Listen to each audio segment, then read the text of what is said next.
de mettre en avant une nouvelle personnalité qui fait briller notre région grâce à votre rendez-vous Les gens d'ici. Tous les jours, Romain Bruno les rencontre aux quatre coins de l'Île-de-France pour leur donner le micro.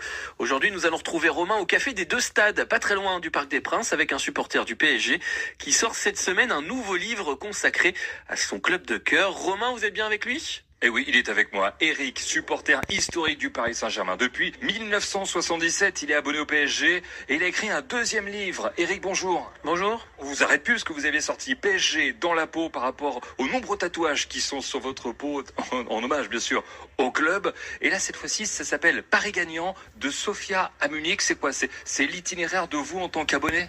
Oui, exactement. Je parle dans ce livre du premier match de Coupe d'Europe en 82 contre Sofia. C'est là où tout a commencé. Jusqu'à l'apothéose, la finale à Munich contre Milan, dont tout le monde connaît le résultat. Heureux. 315 pages. Pourquoi ce besoin d'écrire comme ça sur le Paris Saint-Germain ? Pour les souvenirs, des jeunes qui se rappellent pas de ce qui s'est passé en 82 contre Sofia. Ils ont 13-14 ans, ils connaissent que le PSG depuis le Qatar, donc on gagne tout le temps la Coupe de France, tout le temps le championnat, et la Ligue des Champions, on va assez loin. Donc là, je voulais parler des moments de galère qu'on a eu, comme dit la chanson. Après tant d'années de galère et de combat, on a tellement de galère que là, faut parler des mauvais moments, des bons moments, enfin tout ce qui s'est passé en déplacement, les anecdotes, il y en a pas mal. Eric, supporter du Paris Saint-Germain avec ce livre Face à nous, Paris gagnant. Il y a pas mal de photos, si on en prend quelques-unes qui vont rappeler, je suis sûr, pas mal de souvenirs aux auditeurs. Au départ, il y a des photos, des tickets de match, parce qu'il n'y avait pas d'appareil photo, il n'y avait pas les portables comme il y a maintenant. Et au fur et à mesure du livre, il commence à y avoir de plus en plus de photos. Et il faut se souvenir, il faut laisser une trace. Quand je serai plus là, au moins les enfants, ils vont dire « Ah, le grand-père, il a sorti un bouquin, regarde, je suis en photo dessus. » Il faut transmettre.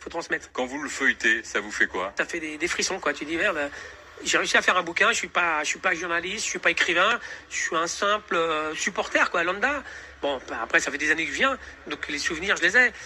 Mais justement, je préfère les écrire maintenant parce que ça saute dans quelques années, avec Alzheimer, je me rappellerai plus des souvenirs, donc il faut les écrire tant qu'ils sont là, tant qu'ils sont chauds, mais ça fait plaisir.